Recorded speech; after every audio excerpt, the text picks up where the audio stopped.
BNR gold and diamonds తరుగు తక్కువ బంగారం ఎక్కువ. ఇప్పుడు మన వైజాగ్ లో జూలై 24న గ్రాండ్ ఓపెనింగ్. మాస్టారు మాస్టారు వస్తున్నానండవయ్యా. ఇల్లు పోస్ట్ ఆఫీసు ఒకటైపోవడంతో నా ప్రాణాలు పోతున్నాయి. ఒక టైం లేదు పాడు లేదు.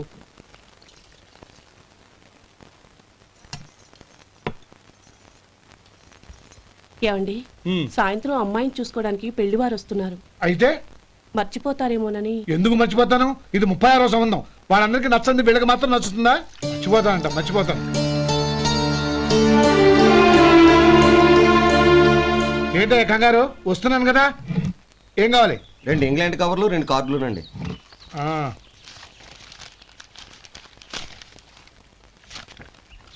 రేపు ఇవ్వండి. ఇదిగో. అరే గోపాలం, ఏంట్రా బయట నిలబడ్డావు? లోపల రారా. ఏం లేదురా, నువ్వేదో దుమదుమలాడుతుంటే లోపలికెందుకని బయటే నిలబడ్డాను. అవును, ఎవరి మీద కేకలేస్తున్నావు? ఇంకెవరి మీద? నా పీకి గుదిబండ్లా తయారైందిగా నా కూతురు, దాని మీద. ఇప్పటి వరకు దాదాపు 40 సంబంధాలు చూశాను రా. వచ్చిన ప్రతి వాళ్ళు ముందు లడ్డూలు తిని బాగుందంటారు, తర్వాత పకోడి తిని బాగుందంటారు, తర్వాత పిల్లలు చూస్తారు, వెళ్ళిన తర్వాత ఉత్తరం రాస్తామంటారు. అంతే. మళ్ళీ తుపాకీ దెబ్బ కూడా దొరకరు. కారణం ఏంటో చెప్పరు. అంతా నా కర్మ. ఏ జన్మలో ఏ పాపం చేశానో ఏమిటో. అసలు దీని జాతకంలోనే ఇది చెందుందిరా. ఎవరినన్నా ఏ లాభం? ఏంట్రా మాటలు? అమ్మాయి బాధపడదు. కొత్తగా బాధపడటానికి ఏముందిరా? తిట్టి నాకు పడి దానికి అలవాటైపోయింది. నా సంగతి సరే, ఏంటి ఇలా వచ్చావు? ఉత్తరం మనీ ఆర్డర్ అంతేగా. రేయ్, నేను మాట చెప్తాను, నువ్వేం అనుకో కదా. భలేవాడివి, చెప్పరా. సంపాదించిందంతా తమ్ముళ్ళకే ఖర్చు పెట్టకుండా నీకంటూ కొంచెం వెనకేసుకోరా. నా గురించి నీకు తెలుసుగా. నా తమ్ముళ్ళందరినీ కష్టపడి చదివించి ప్రయోజకులు చేశాను. వాళ్ళు సంపాదించడం మొదలెట్టాక నా మొహం కూడా చుట్టం మానేశారు. ఇవాళ నా కూతుర్ని కనీసం గుమాస్తాకిచ్చి పెళ్లి చేయలేని స్థితిలో ఉన్నాను. నా పరిస్థితి నీకు రాకూడదని చెప్తున్నాను. నాకు అలాంటి పరిస్థితి రాదురా. నా తమ్ముళ్ళు రత్నాలు. Let's go.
మీలో శేఖర్ ఎవరండి? నేనే. ఏ? మీకు మనీ ఆర్డర్ వచ్చింది. ఇక్కడ సంతకం పెట్టండి. రే మధు. అరే శంకరం బాబాయ్, మీరా? రే, ఓ స్పెషల్ టీ బై. రండి కూర్చొని మాట్లాడుకుందాం. ఏంటి ఇలా వచ్చారు? ఏం లేదురా, పట్టణం నుంచి పెద్దోళ్ళు ఎవరో వచ్చారు. మన ఊళ్ళో ఏదో ఫ్యాక్టరీ పెట్టబోతున్నారంట. తోట బంగ్లాలో దిగారు. సరే, వాళ్ళకి ఒక డ్రైవర్ కావాలంట, అందుకోసం వచ్చాను. అవును, అంతకుముందు నువ్వు మోటార్ ఫీల్డ్ లో పనిచేసావు కదా, నీకు తెలిసిన డ్రైవర్ ఎవరైనా ఉన్నారా? జీతం ఎంత ఇస్తారు బాబాయ్? 2000 దాకా ఇస్తారు. అయితే ఎవరో ఎందుకు, నేనే వస్తాను. ఏంటి, నీకు డ్రైవింగ్ కూడా వచ్చా? మనకు రాని పని అంటే ఏముంది బాబాయ్, తీసుకోండి. జనార్దన్ సార్, మనం కట్టబోయే ఫ్యాక్టరీ సైట్ చూడటానికి ఇంజనీర్లు వస్తున్నారు కదా సార్. స్టేషన్ కారు పంపించడం మర్చిపోకు. అలాగే సార్. శంకరం ఎవరో కొత్త డ్రైవర్ వస్తాడని చెప్పాడు, అతని కోసమే చూస్తున్నాను. ఒకవేళ రాకపోతే నేనే వెళ్ళి తీసుకొస్తాను. గుడ్. ఎవరో చూడు. Okay sir. సార్ నమస్కారం సార్.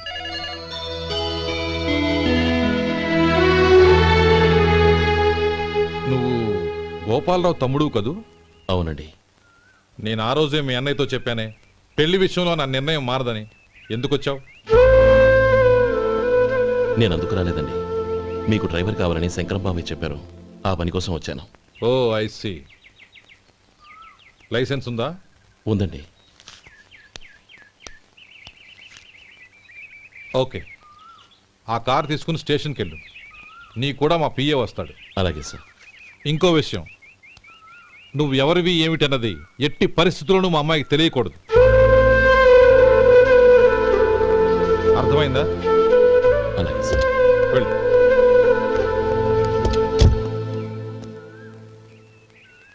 వీడు మాట మీద నిలబడతాడంటావా?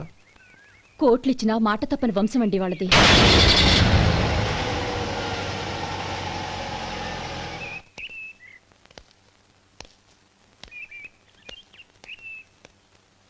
నానమ్మ బియ్యం అక్కడ లేవే, ఇక్కడ ఉన్నాయి.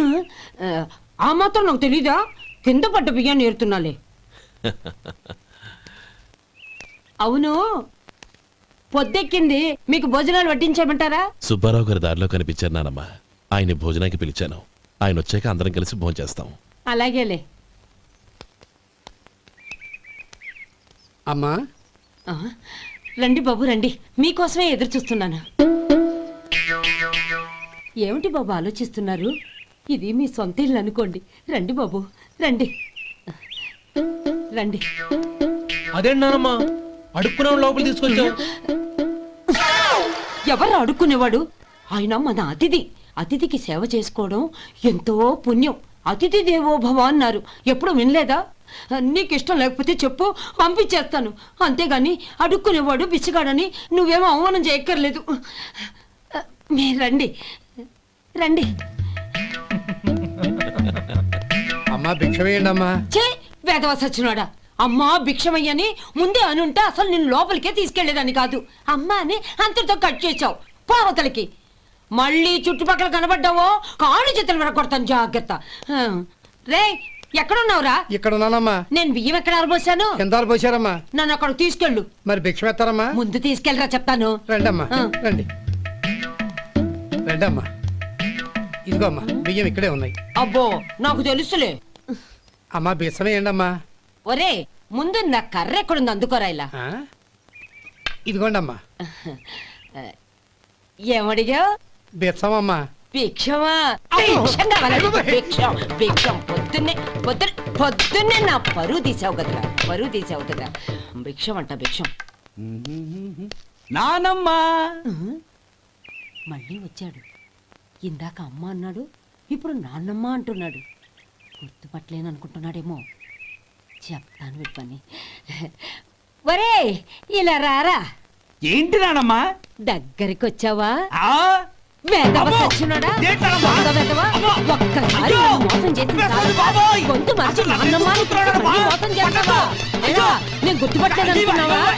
మళ్ళీ ఇటు పక్క వచ్చావా, కాళ్ళు విరగ్గొడతాను, జాగ్రత్త. నానమ్మ, వాడు ఎవడనుకుంటున్నావు? మన సొంటిగాడు. నాకు తెలీదేంటి? వాడు చేసిన ఏదో పనికి కొట్టక ముద్దెట్టుకుంటారా?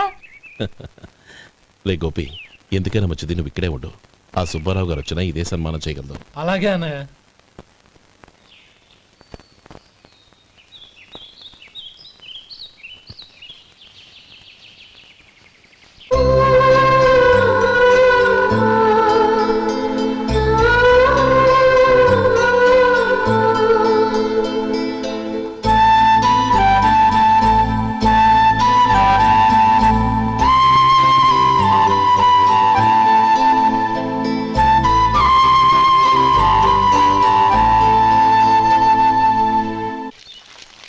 శంకరయ్య, అమ్మా, నాకు కాస్త తలనొప్పిగా ఉంది.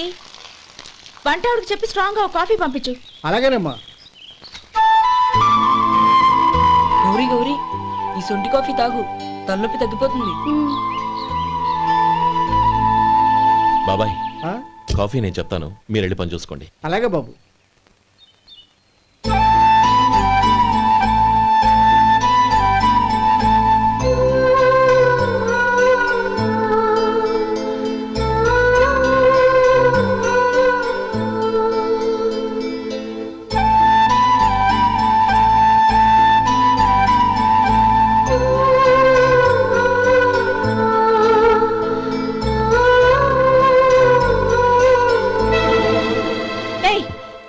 ఎవరు నువ్వు?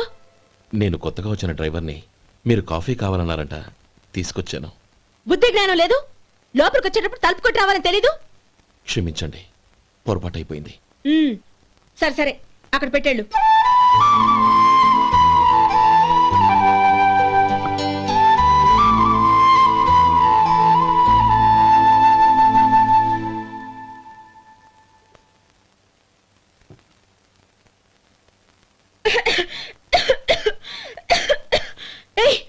ఏంటిది? సొంటి కాఫీ మీకు తలనొప్పిగా ఉందని. షడా, నువ్వు డ్రైవర్వా డాక్టర్వా? నేను సొంటి కాఫీ అడిగానా? చెప్పింది చేయడం నేర్చుకో, అతి తెలివి ప్రదర్శించుకో. అయినా నువ్వెందుకు తెచ్చావు? వంట మనిషి ఏమైంది? ఆ, తీసుకెళ్ళి దానికి కాఫీ తామని చెప్పు.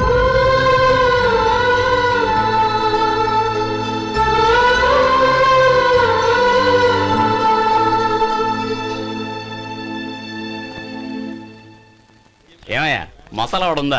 లేవు. పొద్దున్న 500 వడలేసాం, కాలేజీలో స్ట్రైక్ అని తీసుకెళ్లారు. కాలేజీ స్ట్రైక్ కి మసాలా వాడికి సంబంధం ఏంటి? కొట్టారంటే తల పగలొద్దు. మా హోటల్ వడలంత స్ట్రాంగ్.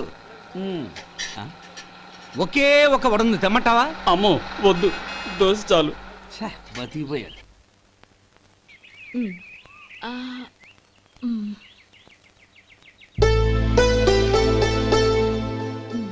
చాలమ్మా, ఈ ఒక్క ముద్ద తినమ్మా ప్లీజ్ నా తల్లి వద్దమ్మా. కదా, ఈ ఒక్క ముద్ద.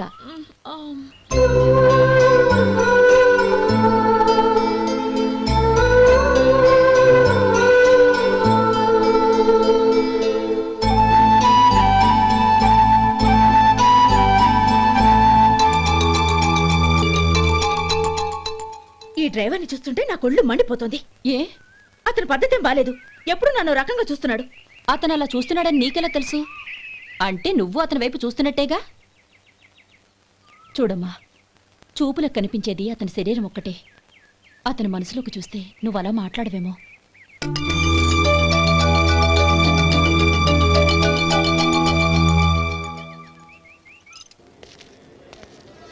నమస్తే పెద్దాయనా. నమస్తే.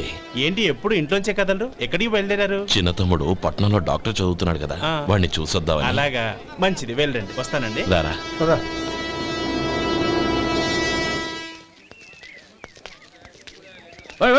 ఆగండి ఆగండి, ఎక్కడికి? లోపలికయ్యా.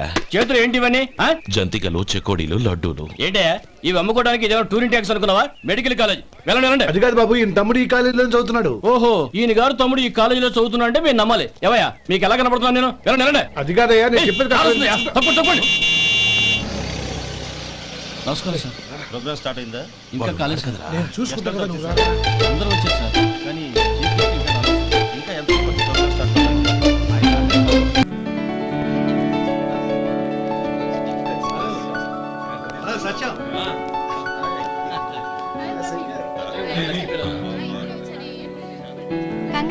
Thank you so much. రే శేఖర్, కంగ్రాట్స్ రా, అద్దరు కొట్టా సార్. ఒరే గోపాలం, నీ తమ్ముడిని అందరూ పొగుడుతున్నారా? ఒకవేళ ఫస్ట్ క్లాస్ వచ్చిందేమో. మరి ఊరికే పొగుడతారా? నా తమ్ముడంటే ఏమనుకున్నావు? రే శేఖర్, మా డాడీ రా, కమిషనర్ ఆఫ్ పోలీస్. నమస్కారం అండి. నా friend Shekhar. Congratulations my boy. Thank you sir. ముందుకెళ్దాం పదరా. రేరే వద్దురా.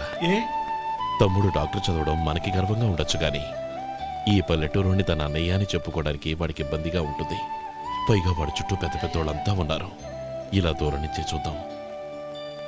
డియర్ స్టూడెంట్స్, మన కాలేజీ రజతోత్సవం జరుపుకునే సందర్భంలో మన కాలేజీ అంతా గర్వపడే విషయం, మీరందరూ ఆనందించే విషయం ఒకటి చెప్తాను వినండి. మన final year student mister Shekhar eradication of cancer in the new millennium అనే విషయం మీద ఒక అనలిటికల్ ఆర్టికల్ రాశారు. ఆ పేపర్ను all India medical council approve చేసింది. ఆ స్టూడెంట్ని, మన కాలేజీని కూడా అభినందిస్తూ నిన్ననే ఒక లెటర్ వచ్చింది.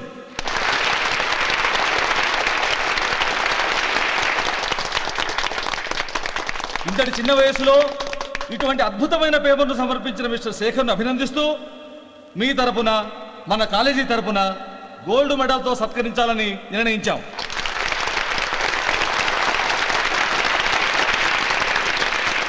Mister Shekhar, please come on to the dais. Give him a big hand.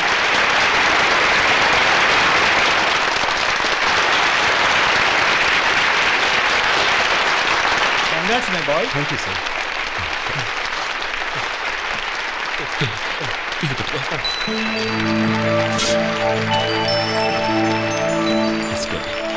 తీసుకోండి, తినండి బాబు. మీరు తీసుకోండి.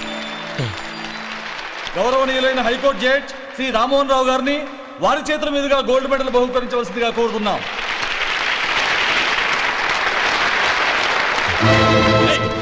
మిమ్మల్ని లోపల రావద్దంటే నాకు కళ్ళు కప్పి లోపలికి వస్తారా పోయింది బయటికి. అది కాదు బాబు, ఒక్క నిమిషం చూసి వచ్చేస్తాం. ఏ అమ్మిని చాలవా నడవండి బయటికి. అమ్మడం కాదు, నేను చెప్పేది వినండి. ఆడిటోరియంలో లడ్లు అమ్ముతారు సార్. ఇదేమన్నా బస్ స్టాండ్ అనుకున్నావా? బతికెళ్ళి లేదండి, బయటికి. చంద్రం, చంద్రం, నేను చెప్పేది విను. చంద్రం, గొడవ వద్దు చంద్రం.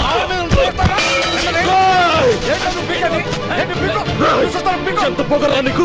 మా అన్నయ్య మీద చేయిస్తావా? నిన్ను ప్రాణాలు తీస్తాను. నేను చెప్పేది విను. గొడవ వద్దు శేఖర్, నా మాట వినరా. నువ్వు అన్నయ్య. నేనా? డియర్ స్టూడెంట్స్, నేనేదో గొప్పగా సాధించానని నన్ను అందరూ ప్రశంసించారు. ఈ ప్రశంసలన్నిటికీ కారణం నేను కాదు, ఈయన మా అన్నయ్య. మా అన్నయ్య కనుక నన్ను కష్టపడి చదివించుండకపోతే నేను ఈ పాటికి ఏ పల్లెటూళ్ళలోనూ గేదెలు కాసుకుంటూ ఉండేవాడిని. ఈయన ముతక బట్టలు చూసే కదా అవమానించారు. ఈ రోజు నేను ఈ స్థితిలో ఉన్నానంటే కారణం ఈ ముతక బట్టలే. నేను తెల్ల కోటు వేసుకుని డాక్టర్ని కావాలని ఈయన కాడి కట్టి దుక్కి దున్ని తన జీవితాన్నంతా బురదలో గడిపాను. డియర్ ఫ్రెండ్స్, నా తల్లిదండ్రులు నేను చూడలేదు. అటువంటి నాకు ఒక తల్లై తండ్రై పెంచి పెద్ద చేసి నాకు జీవితాన్ని ఇచ్చిన మహానుభావుడు మా అన్నయ్య. నాకు వేరే దేవుడు లేడు, మా అన్నయ్య నాకు దేవుడు. నాకు దొరికినట్టు మా అన్నయ్య లాంటి బంగారు అన్నయ్య ఈయనకి లేడు. అలా ఉండుంటే ఈయన కూడా ఎన్నో సాధించేవారు. మీ అందరిలాగా సుదుబుట్టు వేసుకుని ఇక్కడికి వచ్చి శేఖర్, అన్నయ్య.